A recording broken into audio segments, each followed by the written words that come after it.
রমজানের এক শান্ত সন্ধ্যা। শহরের বাজারে ইফতারের ব্যস্ততা। এই বাজারেই দাঁড়িয়ে আছে ছোট্ট এতিম ছেলে রোজা। চারদিকে মানুষের হাতে ইফতারের ব্যাগ, কিন্তু রোজার হাত ফাঁকা। আজ 7 দিন রোজা রেখেছে সে। ক্ষুধা আর কষ্ট চেপে সে শুধু তাকিয়ে দেখে।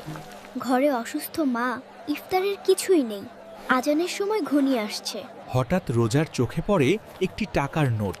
ক্ষুধা তাকে হাত বাড়াতে বাধ্য করে, কিন্তু তার ঈমান তাকে থামিয়ে দেয়। রোজা একজন এতিম ছেলে।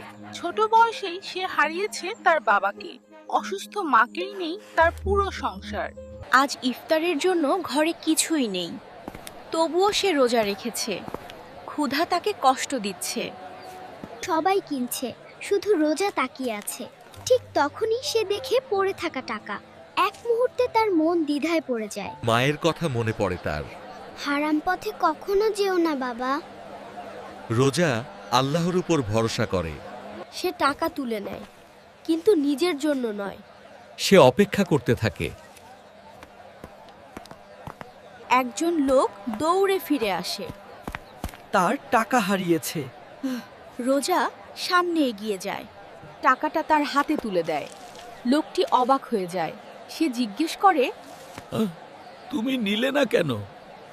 রোজা বলে, এটা আমার নয়। লোকটির চোখ ভিজে ওঠে। সে রোজার জন্য ইফতার কিনে দেয়।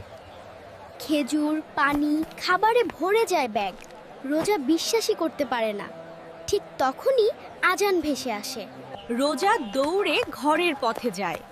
মা অপেক্ষা করছিলেন। রোজা সব খুলে বলে। মা আল্লাহর শুকরিয়া আদায় করেন। দুজন একসাথে ইফতার করে। ঘরে নেমে আসে শান্তি।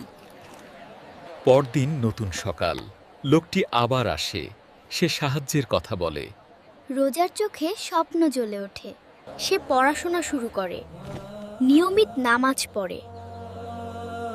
সময় বদলাতে থাকে। রোজা এখন অন্যদের সাহায্য করে, এতিমদের ইফতার দেয়। সবাই খুশি হয়। বাজারটাও বদলে যায়। সে বলে, আল্লাহ সব দেখেন। মানুষ ভাবতে শেখে।